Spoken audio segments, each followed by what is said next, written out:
Bonjour à tous et bienvenue sur la chaîne Alza Consul. Je m'appelle Zach, je suis conseiller en gestion de patrimoine.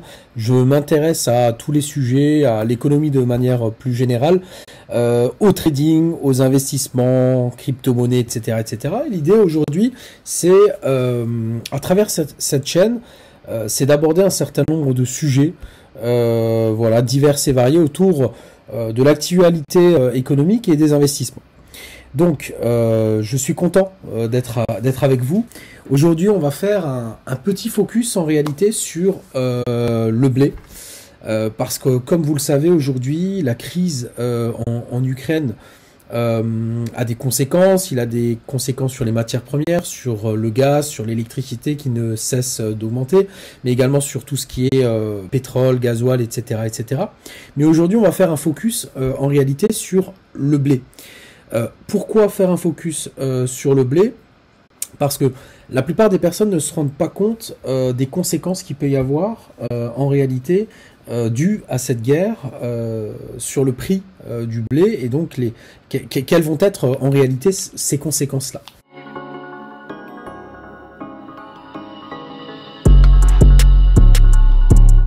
Alors, dans un premier temps, ce qu'il faut savoir, c'est qu'à la fin du mois de mars 2022, les agriculteurs de l'hémisphère nord, donc, ils commencent en fait à planter des graines, qui deviendront en réalité des cultures destinées à nourrir une population mondiale dans les mois, dans les années à venir. Okay. Il faut savoir que le blé, c'est le principal ingrédient du pain, et c'est donc du coup un aliment de base.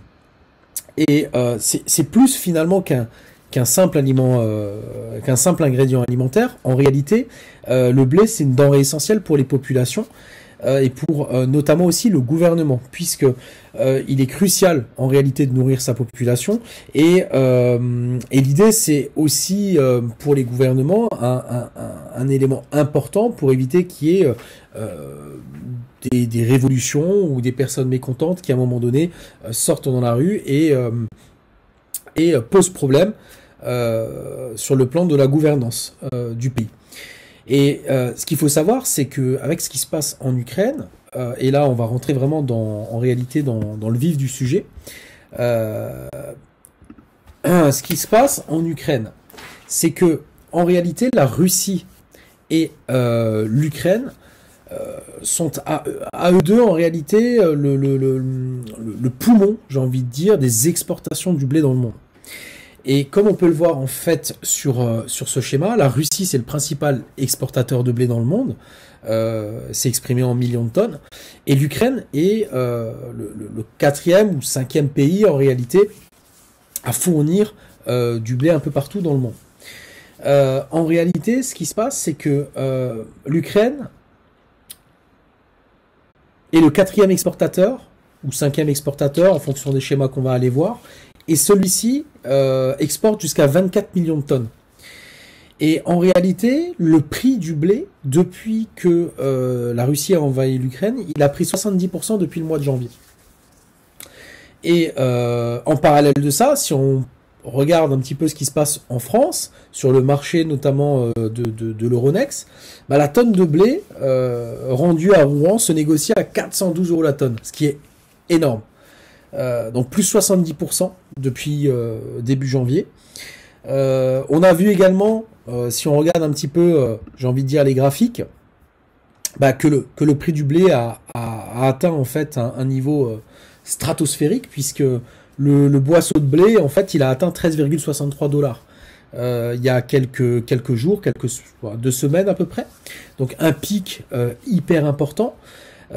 Et en parallèle de ça, ce qu'il faut savoir, c'est que l'Ukraine ne peut plus faire partir de blé de son pays depuis qu'elle est en guerre, puisque principalement le blé partait des villes comme Odessa qui sont proches de la mer avec des flux maritimes réguliers, et depuis que les villes en réalité sont assiégées, ou en tout cas, alors Odessa est encore un petit peu n'est pas encore assiégée, mais en tout cas la Russie est très très proche. Bah en fait, il n'y a plus d'exportation. Et comme il n'y a plus d'exportation, bah il y a des conséquences. Et par exemple là dernièrement, l'Ukraine devait exporter 90 000 tonnes de blé à l'Algérie, ce qui ne sera pas possible. Et du coup, si on va un petit peu plus loin, en réalité, il faut garder juste en tête que le blé, c'est le principal ingrédient du pain et c'est un élément nutritionnel qui est essentiel. Et ça, il faut vraiment l'avoir en tête. Et par le passé, on a, dans l'histoire, il y a eu des révolutions parce que, effectivement, à un moment donné, il y avait des problématiques qui étaient liées à cette denrée rare. On peut citer notamment la dernière reine de France, Marie-Antoinette, qui a été exécutée en guillotine, hein, tout simplement parce qu'à un moment donné, elle n'a pas su répondre à la détresse de sa population. On a eu différentes émeutes, pareilles, liées au pain, et il y a eu des troubles civils aux États-Unis, mais plus près de nous, en réalité, le printemps arabe, tout est parti, en réalité, de ça, de la pauvreté qu'il y avait dans les rues, de la hausse du prix des matières premières, du pain, etc., etc. Et donc, ce qu'il faut simplement garder en tête, c'est que il risque de y avoir des conséquences, et la principale conséquence en réalité, c'est à un moment donné une révolution de différents peuples, mais qui vont être en réalité impactés. Ça va être en premier lieu les pays d'Afrique, les pays émergents. Hein. Ce sont finalement les premiers qui vont être touchés par cette crise-là, mais la hausse des prix va toucher en réalité tout le monde. Et nous les premiers, en France, en Europe, en réalité, on sera logés à la même enseigne. Et ça risque de poser problème sur des produits, on va dire, essentiels, de premier besoin. Voilà. Le fait que, en réalité, il y ait cette guerre en Ukraine, alors il y a une problématique d'exportation qui est liée, bien sûr, à ces flux maritimes qui ne peuvent plus en réalité, qui ne peuvent plus se faire. Il n'y a plus de flux maritimes en réalité, hein. Il n'y a plus rien qui part du port d'Odessa, notamment. Première des choses. Mais la deuxième des choses, c'est que la guerre, elle a transformé les sols fertiles en champs de bataille. Donc, au moment où la campagne agricole est censée mener son plein, et démarre en réalité, le pays il est embourbé dans une guerre et ces terrains-là ne peuvent plus être utilisés comme c'était le cas les années précédentes. Donc, en réalité, il y a un impact qui va être qui est difficilement mesurable aujourd'hui, mais qui va avoir des conséquences réelles sur le prix du blé dans les mois, dans les années à venir. Et surtout, avec un risque qui est, à un moment donné, tout simplement des révolutions ou des problématiques dans certains pays qui ne pourront plus subvenir aux besoins de leur population. Voilà. Donc, le risque principal, c'est que ça pourrait quand même causer à un moment donné, provoquer des famines également en parallèle. Hein. Alors les révolutions, oui, mais des famines.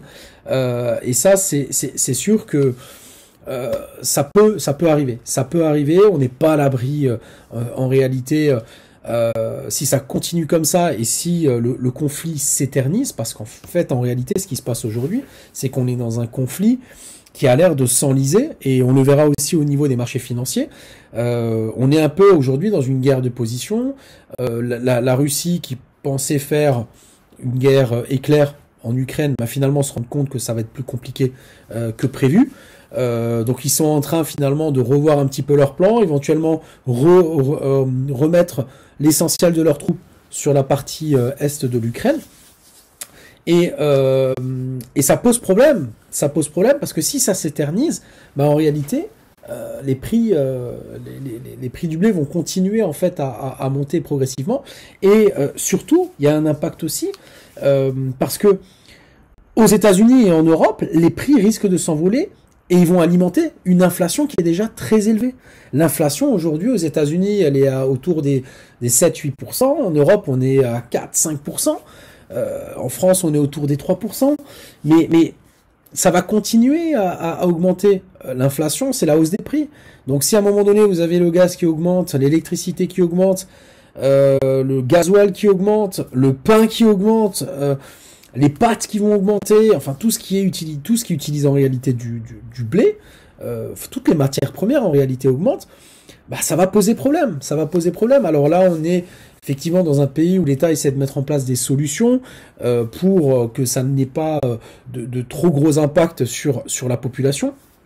Mais ça risque d'être compliqué dans les mois en réalité à venir. Voilà. Sur ce point-là, je souhaitais quand même en discuter, en parler avec vous, parce que je pense que c'est hyper important de comprendre les conséquences qu'il peut y avoir à travers justement cette guerre, hein, surtout sur ce produit-là, qui est un produit qui est essentiel, j'ai envie de dire, pour beaucoup de pays. Aujourd'hui, si on se focus beaucoup sur la dépendance qu'ont certains pays avec la Russie sur notamment les énergies telles que le gaz, l'électricité, etc., bah, on parle un petit peu moins des conséquences qu'il pourrait y avoir liées en fait à cette guerre sur notamment le prix du blé et encore une fois les premiers qui seraient réellement touchés ce seraient les pays d'Afrique. Voilà, tout simplement parce qu'à un moment donné, ce sont des pays qui sont dépendants pour une partie justement de ces importations-là, et ça risque de poser problème à terme. Voilà. On va basculer dans le deuxième volet de ce rendez-vous hebdomadaire et on va attaquer les marchés financiers. Alors, qu'est-ce qui s'est passé sur les marchés financiers cette semaine ?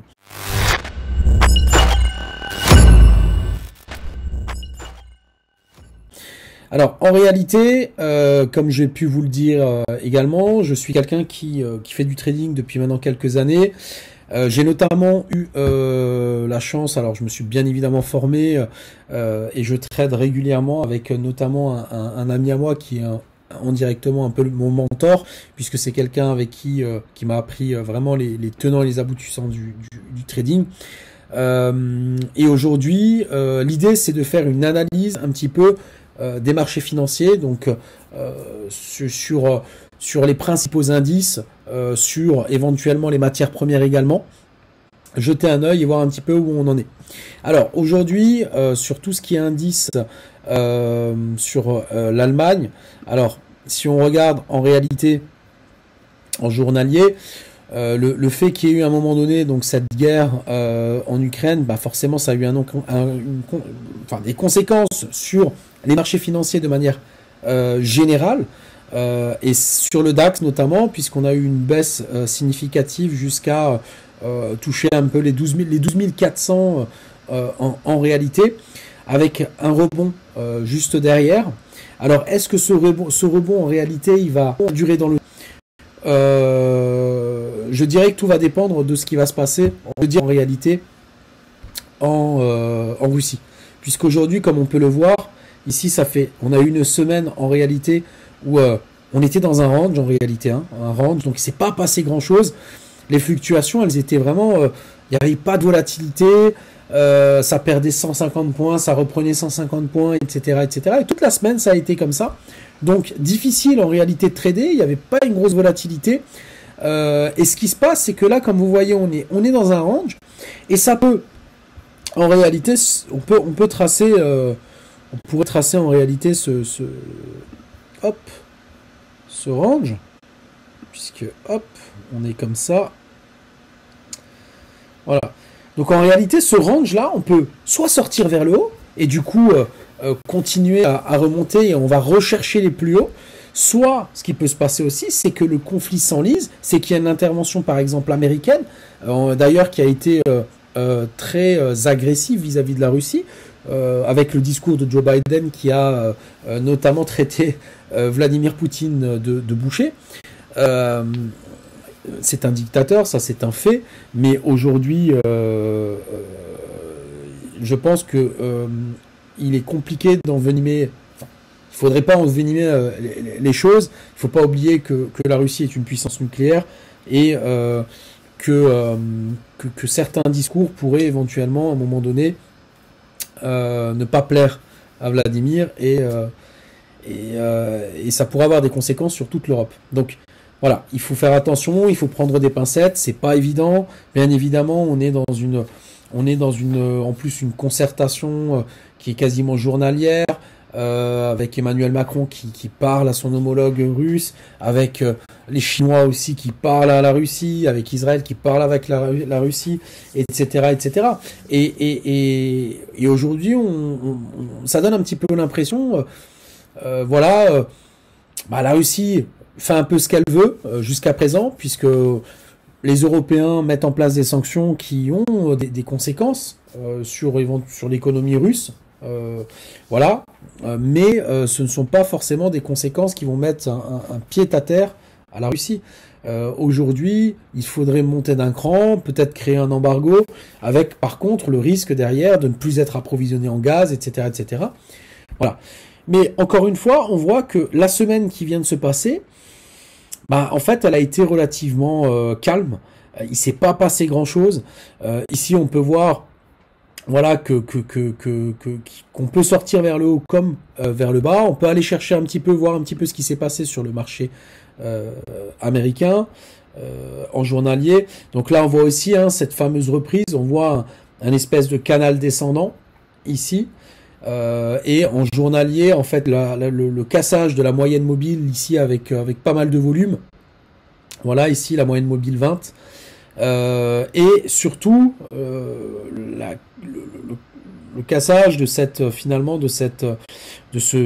canal vers le haut. Donc voilà, à voir si effectivement ça va perdurer, ça va continuer, ou est-ce que ça va venir retaper en fait la zone basse ici.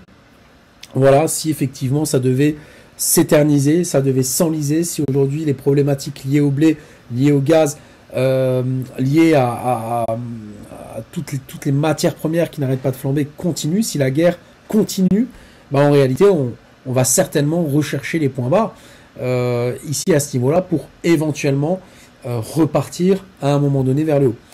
Donc ici on voit qu'effectivement le canal il est descendant. Aujourd'hui on n'est pas sûr que l'économie repart.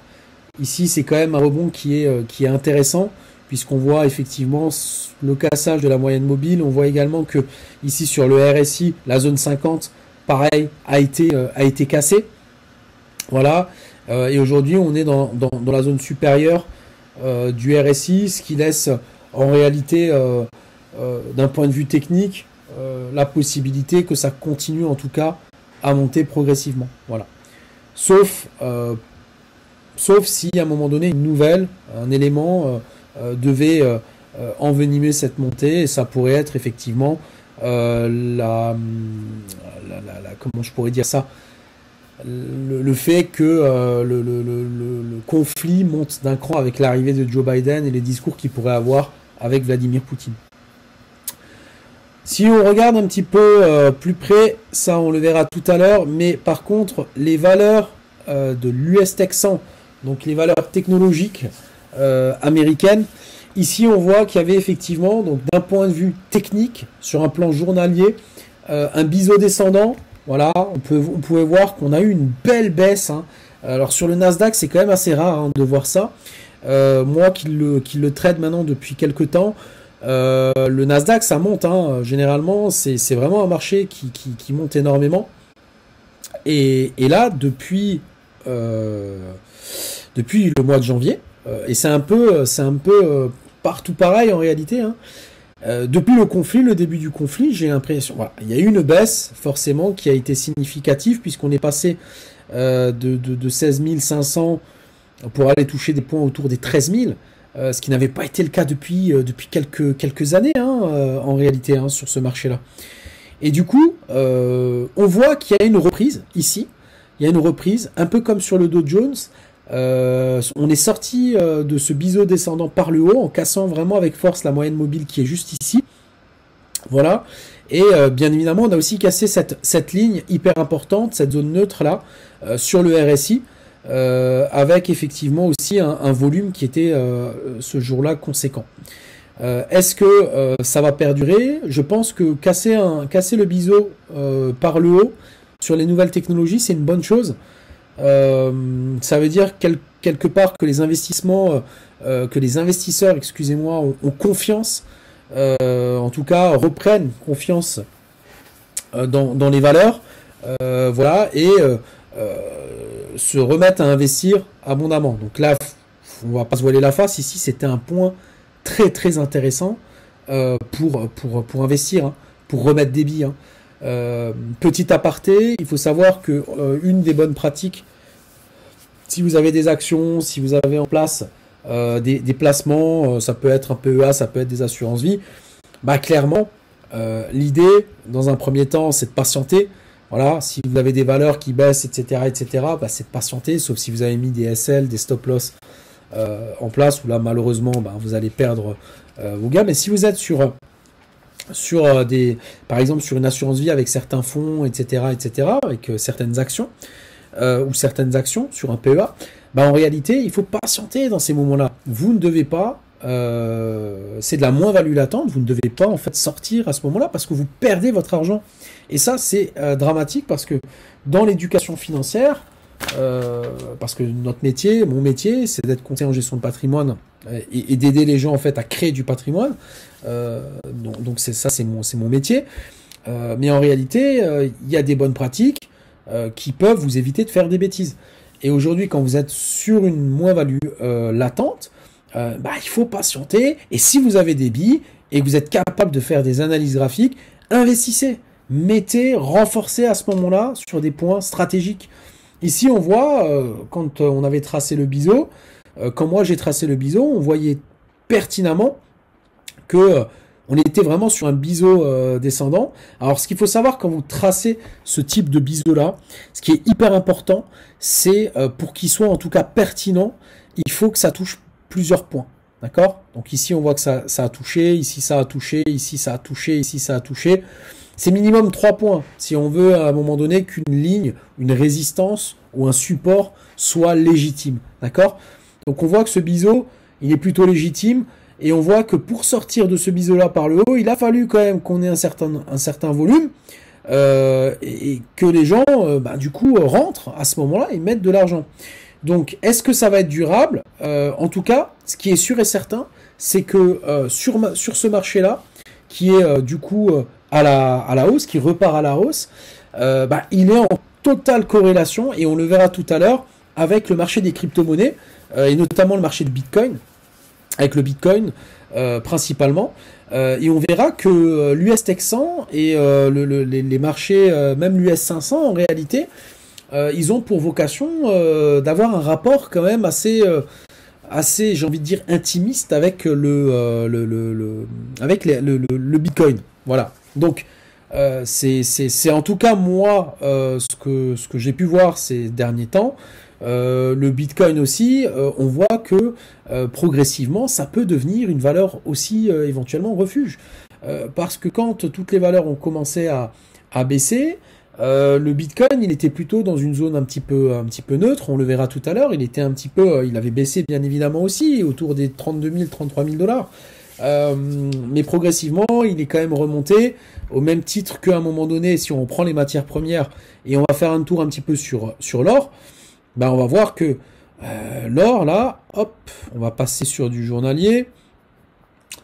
Voilà, on voit qu'on a atteint un point mais stratosphérique. On a plus de 2000 dollars, 2070 dollars la once d'or, ce qui était relativement exceptionnel. Ce qui n'était pas arrivé depuis très très longtemps. Et on voit aujourd'hui que même si ça c'est redescendu progressivement, la once d'or reste proche des 2000 dollars, ce qui est très haut en réalité. Et on reste dans un mouvement haussier très fort, très puissant. Alors vous savez, quand vous avez des mouvements haussiers comme ça qui sont, j'ai envie de dire, exponentiels, bah à un moment donné, effectivement, il faut... ça va baisser un petit peu ou ça va consolider. Vous voyez, là, ça a baissé un petit peu. Ça va certainement consolider un petit peu pour éventuellement repartir et chercher plus haut. Tout va dépendre en réalité de ce qui va se passer dans les mois à venir sur le marché, au niveau notamment du conflit russo-ukrainien. Donc ça, il faudra vraiment le garder en tête parce que l'or reste une valeur refuge pour la plupart des investisseurs. Si à un moment donné les gens ont peur, bah, ils vont sortir leur bille on va dire, de placements un petit peu plus traditionnels pour justement investir sur l'or. Voilà. Et ça peut être une bonne chose, effectivement, à un moment donné, d'avoir un petit peu de sous sur l'or. Voilà. Mais moi, je reste persuadé aujourd'hui que le climat économique, même s'il est dans l'incertitude la plus totale, bah, si à un moment donné, le conflit devait baisser d'un cran, bah, les indices vont tous repartir à la hausse et l'or va certainement redescendre progressivement. Donc, il faut garder en tête que justement, quand il y a un conflit, quand il y a effectivement une problématique, une grosse problématique au niveau des pays, une guerre, une problématique, je sais pas, un acte terroriste mais important, etc., bah ça a des conséquences sur les marchés et sur les indices. Je voulais vous montrer également, et je sais pas si je vais pouvoir vous le montrer, c'était, alors, pas le Bitcoin parce qu'on le verra un petit peu plus tard, le CAC 40. Alors le CAC 40, on était sur une année qui était extraordinaire jusqu'au mois de janvier en réalité. Hein. Donc là, on voit que c'était le Covid avec le crash important, hein, où là on est allé chercher les 3500, c'était exceptionnel. Et moi voilà, je me rappelle également que c'est à peu près à ces niveaux-là ou à 4000, un peu moins, entre 3005 et 4000, où j'ai renforcé. En tout cas sur le portefeuille des actifs de mes clients. J'ai mis en place pas mal d'enveloppes à ce moment-là, type assurance vie notamment. Voilà, et on a pris la hausse. Et ça, c'était plutôt pas mal. Puisque le CAC 40 l'année dernière, il a fait quand même plus 28%, il a fait plus que les marchés américains. Et c'était pas arrivé depuis longtemps. Par contre, depuis le mois de janvier, on voit, après un plus haut aux alentours des 7340, 350, ben on est venu titiller en réalité la moyenne mobile 100 là, qui est juste ici, à ce niveau-là. Et on est venu chercher les 5700 suite effectivement aussi à ce conflit-là. Par contre, il faut voir si effectivement on va continuer à monter, si effectivement ça s'arrange progressivement, que la Russie quitte l'Ukraine, que le conflit, qu'on est dans une désescalade et que le conflit redescend un petit peu, bah, force est de constater que ça va continuer à monter pour aller chercher peut-être voilà, les 7800, les 8000, les 8000 points. Hein, et ça, c'est sûr et certain. On voit que là, on est quand même dans un canal très fort, canal haussier très très fort sur de l'hebdomadaire. Hein. Donc, en fait, ce qui va jouer à ce niveau-là, ce qui va faire la différence en réalité, bah, ça va être, ça va être les informations liées aux événements donc en Ukraine. En réalité, ici, on voit qu'on est en dessous de la moyenne mobile, donc on est plutôt, on est encore baissier hein, sur du court terme en réalité. Mais par contre, si ça devait s'arranger et qu'on a une bougie qui vient casser en fait la moyenne mobile ici 20 avec force et qu'on casse également la zone de neutralité ici, en réalité, ça peut être comment dire, un bon indicateur pour justement investir et prendre la hausse pour aller chercher justement les points records éventuellement en fin d'année. Donc voilà. Je voulais voir à un moment donné, hop, le pétrole. Voilà, c'est ça ce que je voulais voir. Autre matière première, un peu comme l'or. On a vu hein, une flambée du pétrole avec ici un gap haussier qui a été hyper important. Et on a vu que en réalité, pour le moment, on n'est pas prêt de voir redescendre les prix. Pareil avec le conflit en réalité, hein, le fait qu'effectivement à un moment donné il y a des problématiques de gaz avec les pays européens, bah, ça a des conséquences à un moment donné sur le prix du pétrole. Et ce qui se passe, c'est que bon, là, on a touché un point très haut à ce niveau-là. on était au-dessus de la moyenne mobile en daily, en journalier. Là, on l'a recassé, puis là, on est repassé légèrement au-dessus. En réalité, on est d'un point de vue technique, hein, d'un point de vue technique, aujourd'hui, on est plutôt haussier. On est plutôt haussier parce qu'aujourd'hui, on est au-dessus de la zone de neutralité ici. On est repassé au-dessus de la moyenne mobile. Si on regarde sur de l'hebdomadaire, bah vous voyez, hein, sur de l'hebdomadaire, on est ce volume qui a été exceptionnel. Gros volume à ce niveau-là. Gros volume à ce niveau-là. Et là, on est sur une montée, clairement, depuis le 30 mars 2020. Là, on voit qu'il y avait eu une baisse significative, pareil, hein, période Covid, premier confinement. Donc ça, voilà, et depuis, ça remontait progressivement. Et là, depuis le conflit, en réalité, depuis que finalement les troupes russes se sont rapprochées et ont fait des manœuvres aux frontières ukrainiennes, en réalité, on voit qu'ici, il y a eu une cassure. Voilà, une cassure de cette moyenne mobile, et depuis, on est largement au-dessus de cette moyenne mobile, avec une résistance ici aux alentours des 102-103 dollars, qui a été cassée, et depuis, on est au-dessus, hein, on est au-dessus, donc là, on peut très bien aller chercher des nouveaux records, 140, 150, 180 dollars le baril, hein. Donc ça, il faudra vraiment faire attention, le garder en tête, mais pour moi, aujourd'hui, le pétrole, un peu comme l'or, à court terme en tout cas, je ne le vois pas baisser. Je ne le vois pas baisser dans ce conflit qui peut encore s'éterniser. Et justement, les conséquences, on les voit, ils sont à la pompe, hein. Alors le gouvernement, il a beau faire des cadeaux à 15 centimes, de 15 centimes, etc., etc. En réalité, à la pompe, ce que vous payez, 80% c'est des taxes. Donc ça appartient à l'État. Donc à un moment donné, quand ils vous font comment je pourrais dire ça, un cadeau, en vous offrant cette petite somme-là, ces 15 centimes, alors pour eux, ça leur coûte quand même quelques centaines de millions, voire des milliards, hein. Mais ils ne perdent pas d'argent. Ils ne perdent pas d'argent. Donc c'est un geste, oui, effectivement, mais c'est aussi, je pense, dans le cadre d'une prévention envers sa population. Si vous imaginez bien que si le prix du gaz continue à augmenter, le prix des matières premières augmente, que dans le bâtiment, certains matériaux augmentent également. Je parle pas de l'aluminium, je parle pas de... Bref, tout augmente. Il y a un moment donné où on a connu un petit peu les gilets jaunes. Et je vous rappelle juste que dans certains pays, on a eu le printemps arabe. On a eu à un moment donné le président qui a été renversé, qui a été plus que condamné par son peuple, puisque pour certains ont été exécutés aussi derrière. Alors on n'en est pas là en France, ça ne peut pas se faire comme ça. Par contre, on n'est pas à l'abri à un moment donné que la population réagisse de manière véhémente, sorte dans les rues, parce que les prix vont devenir trop élevés.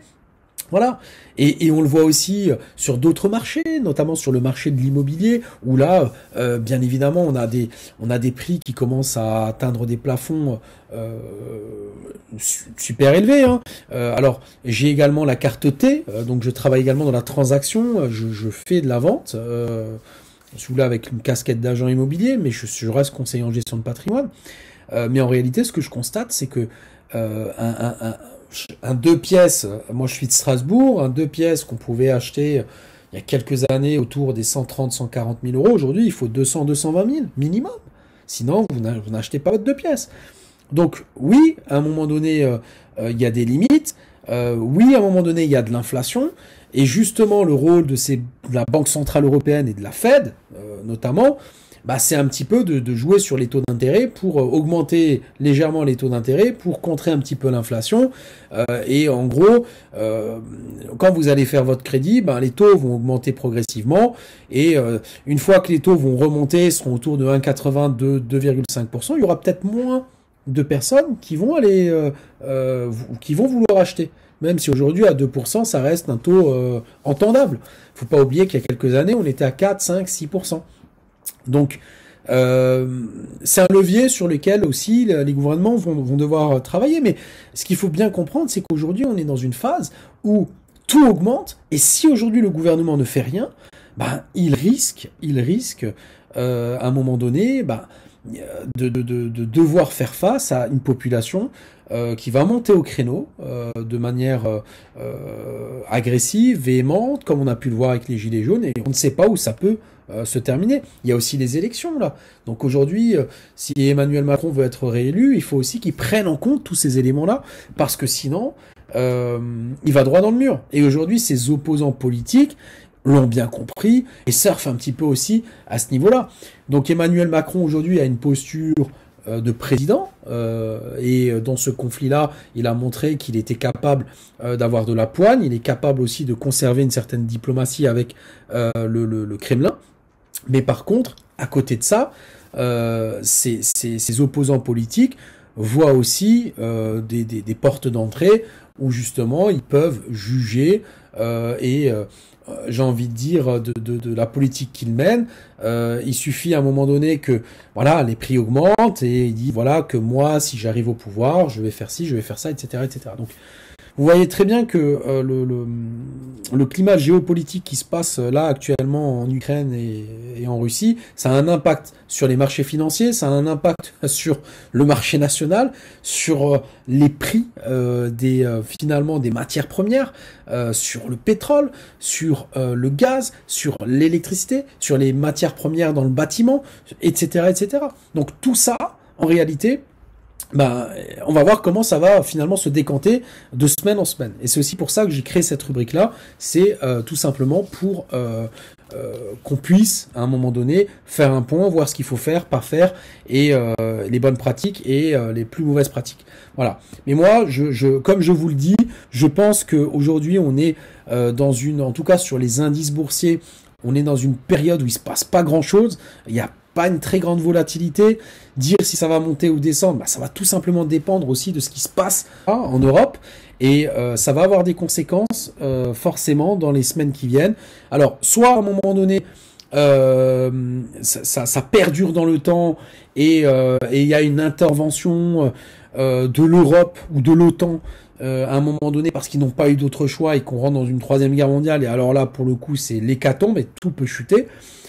Soit ça s'arrange progressivement, les Russes qui ont en fait finalement eu plus de difficultés avec de nombreux morts. Il y a 6 ou 7 généraux qui sont morts là du côté russe. C'est pas rien.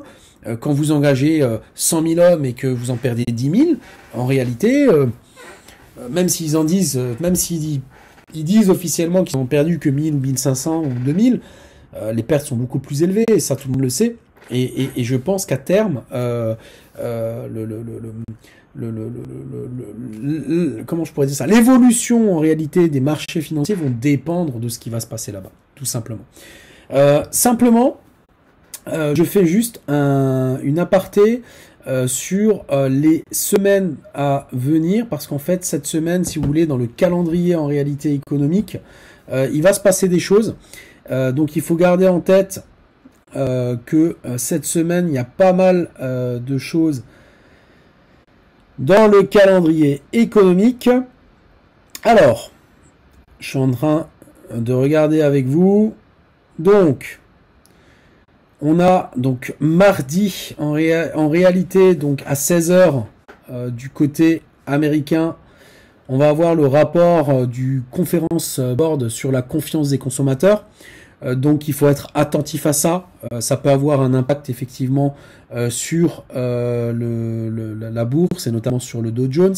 On va aussi avoir le rapport des nouvelles offres d'emploi dans la foulée. Donc ça sera également ce mardi. On va également avoir... il y a beaucoup de choses en fait cette semaine. Je préfère bien prendre le temps. On va avoir mercredi tout ce qui touche aux créations d'emplois non agricoles aux États-Unis aussi à 14h55. Donc ça, faut le garder à l'esprit. On va aussi avoir le chiffre concernant le PIB trimestriel, donc le produit intérieur brut qui mesure la variation annualisée de la valeur. Donc là, il faudra voir, ajusté à l'inflation. Donc il faudra voir aussi, parce que ça peut avoir des conséquences sur les marchés. Alors là, on fait un peu plus de fonda que de technique, comme on a pu le voir avant. Mais c'est hyper important de prendre en compte ce calendrier économique parce que ça peut influencer en réalité les marchés. Pareil, à 16h30 mercredi, on a tout ce qui touche en fait au stock de pétrole brut. Donc il faudra qu'on jette un œil, qu'on soit attentif à ce niveau-là. On a alors ça par contre c'est plutôt pour le marché chinois où là on va avoir l'indice des directeurs d'achat du secteur manufacturier en Chine. Voilà, ça sera à 3h30 jeudi. Voilà, donc bien sûr il y a un décalage par rapport un décalage au niveau des horaires. Hein. Voilà. Et dans la foulée, on va avoir également l'évolution du nombre de chômeurs en Allemagne, et ça ce sera jeudi. Donc il faut vraiment garder un œil, ça sera à 9h55 le matin. Voilà. Et je finirai donc dans l'après-midi à 14h30 les inscriptions hebdomadaires au chômage au niveau des États-Unis. Donc voilà, avoir un œil dessus. Donc je pense qu'il va y avoir un peu de volatilité cette semaine. Voilà.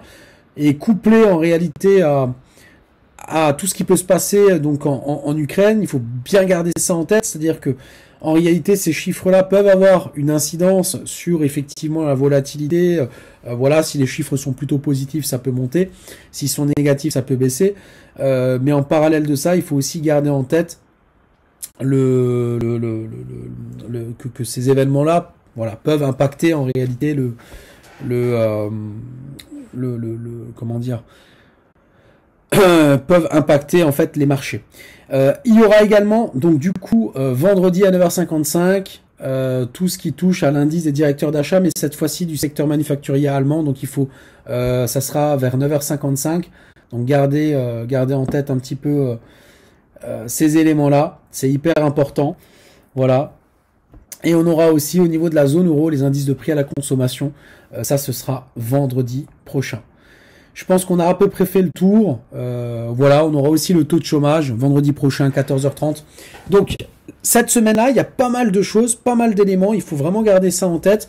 Ça peut avoir un impact sur les marchés financiers pour ceux qui tradent notamment. Donc, soyez attentifs et faites attention parce que aujourd'hui, ça peut monter comme ça peut descendre. Il peut y avoir la volatilité cette semaine n'était pas énorme, mais par contre, quand il y a énormément d'informations comme ça et vis-à-vis de ce qui se passe aussi, je le répète encore une fois, en Ukraine, ça peut avoir des conséquences sur la volatilité. Donc, toujours être prudent. N'oubliez pas de mettre vos stop-loss. D'accord, c'est hyper important quand même de mettre des stop-loss parce que quand vous avez une grosse volatilité, alors il faut se laisser un peu plus de marge de manœuvre. Mais le stop-loss, il est là aussi pour encaisser, pour perdre. Parce que quand on trade, on perd aussi de l'argent à certains moments. C'est comme ça. Par contre, pour gagner, il faut limiter ses pertes et gagner davantage. Voilà. On en finit là-dessus. On va passer à la troisième rubrique. C'est la rubrique crypto.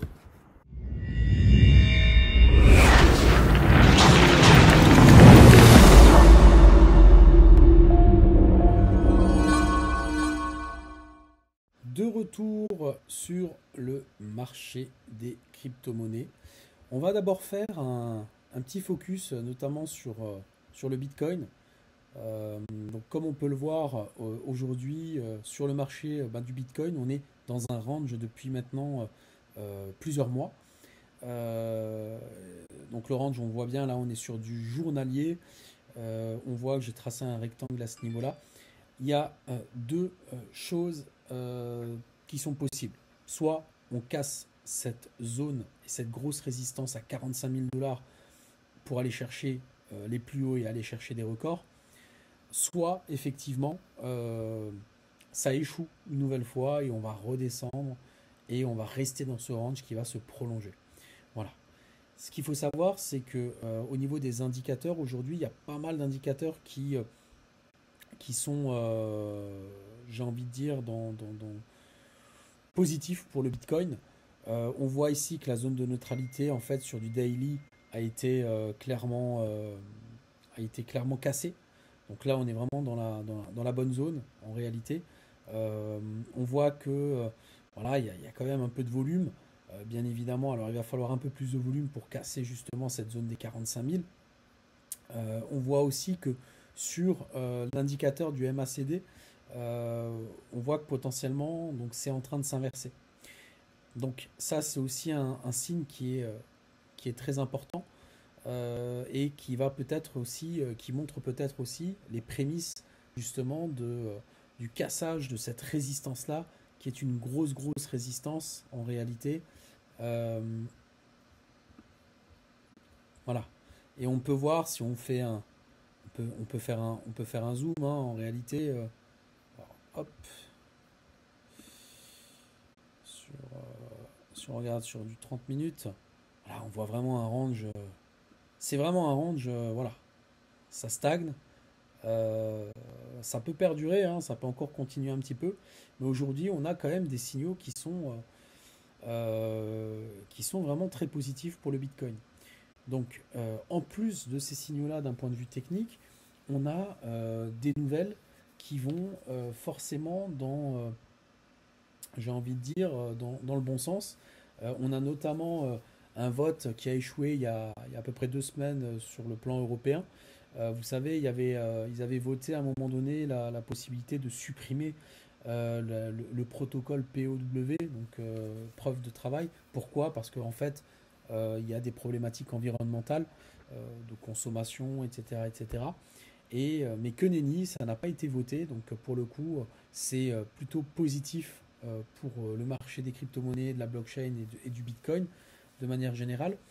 On a aussi eu Janet Yellen qui est la secrétaire au Trésor US qui elle a assoupli en fait ses positions sur la crypto. Donc ça aussi c'est un gros plus hein, en réalité pour le Bitcoin et pour toutes les crypto-monnaies et les altcoins qu'il y a autour. Donc ça c'est plutôt aussi une bonne nouvelle. Et ensuite il y a aussi j'ai envie de dire, des dommages collatéraux liés à la guerre en Ukraine, parce qu'en fait, on s'est rendu compte que certains pays comme la Russie, qui ont une monnaie qui s'est dévalorisée depuis le début de leur entrée en guerre, le rouble a énormément perdu. Donc l'inflation augmente grandement en Russie. Et ce qui se passe, c'est qu'ils vont utiliser hein, les monnaies numériques en réalité. Donc ils ont légalisé, tout comme l'Ukraine l'a fait, l'utilisation de monnaies numériques parce que ça devient aussi une possibilité de financer la guerre ou financer tout type de produits euh, dans le pays. Voilà. Donc aujourd'hui, les monnaies numériques sont quand même, j'ai envie de dire, bien pris, mieux pris en tout cas par les États et par les différents gouvernements. Bien évidemment, tout le monde se méfie et c'est pas forcément dans l'intérêt des gouvernements de la Fed ou de la BCE voilà, de laisser faire euh, autour des monnaies numériques et c'est aussi pour ça qu'aujourd'hui bon, bah, ils ont leur droit de veto et qu'ils interviennent énormément sur ce volet-là. Mais il est vrai qu'aujourd'hui on est dans j'ai envie de dire, dans quelque chose qui est très favorable pour les crypto-monnaies de manière générale. Donc le climat va dans le sens justement qu'on attend. Donc c'est un climat très positif pour qu'éventuellement bah, le Bitcoin, qui est en réalité le coin le plus connu, bah, puisse casser cette zone des 45 000 dollars et qu'il aille chercher les points hauts sur cette fin d'année. Donc que du positif en réalité à ce niveau-là. On va juste faire un point sur l'actu de cette semaine. On a eu notamment donc MetaMask qui est un portefeuille qui est très connu, qui est utilisé par plus de 30 millions d'utilisateurs mensuels. Et en réalité, euh, MetaMask a lancé son DAO à travers un token, enfin une DAO à gouvernance limitée avec notamment un token. Et donc ça a beaucoup fait parler en fait cette semaine puisque MetaMask est un portefeuille qui est très utilisé. Euh, mais effectivement, bon, comme on peut le voir ici, l'objectif c'est une gestion communautaire et c'est toujours une belle théorie, mais qui peut malheureusement se heurter à certaines dérives. C'est ce qui est un petit peu expliqué ici. Parce qu'une DAO, est actuellement en train d'être développée donc en relation avec MetaMask, mais elle ne permettra pas de le gouverner directement. Il est donc question de valider la création et le financement de nouveaux éléments de MetaMask. Voilà, donc c'est vrai que voilà, ça a beaucoup fait parler dans l'actualité cette semaine. Autre fait, on a Grayscale qui est donc un énorme fonds spécialisé un petit peu dans tout ce qui est crypto-monnaie, hein. Ils ont énormément de fonds autour de cette thématique-là.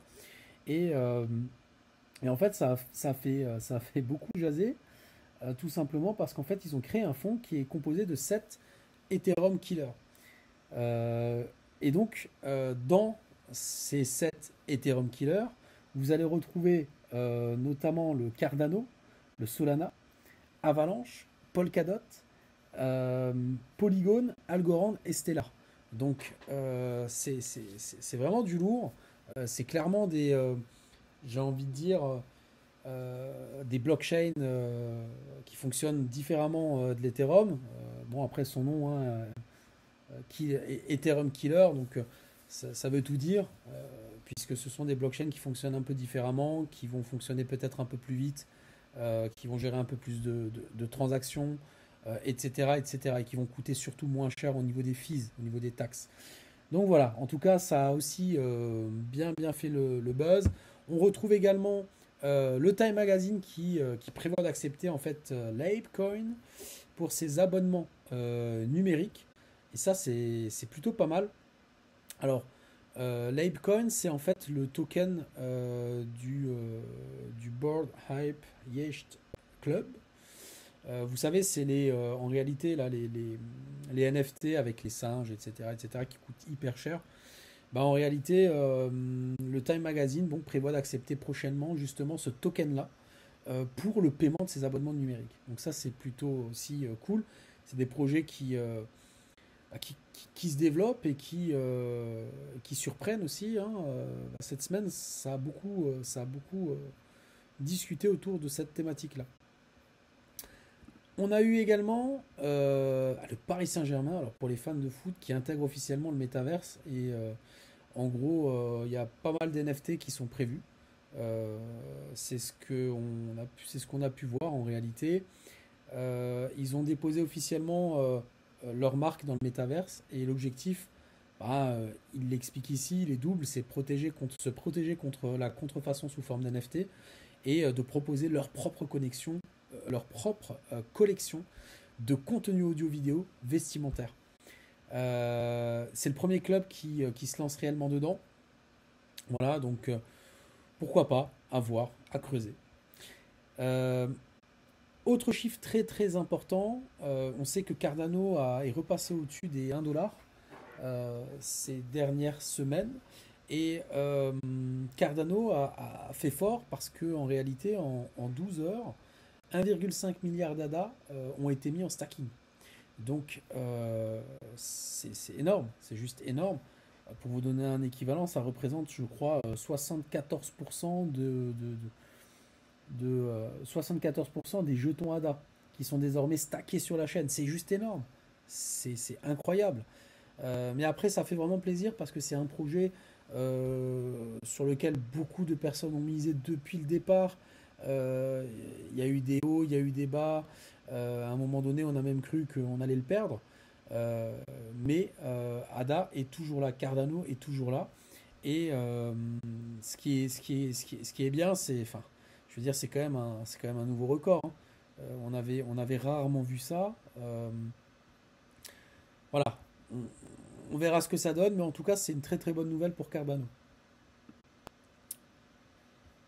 Enfin, dernière info, voilà, c'est pas une info fou folle, mais Universal Music Group qui a dévoilé le dernier achat du Base, voilà, alors qu'il élargit le groupe Kingship. Ça, c'est plutôt pour les fans j'ai envie de dire, les fans du Bored Ape, voilà. Donc il faut savoir que justement ils ont dévoilé leur dernier achat, donc ils ont acheté, je crois que c'est 360 000 dollars, euh, le, le- le- le dernier NFT qu'ils ont acheté, et Ce qui fait rire, c'est que le singe devrait être, ça sera le manager du groupe Kingship. Donc c'est quand même assez marrant. Le singe qui dirigerait le royaume. Ah ouais, forcément.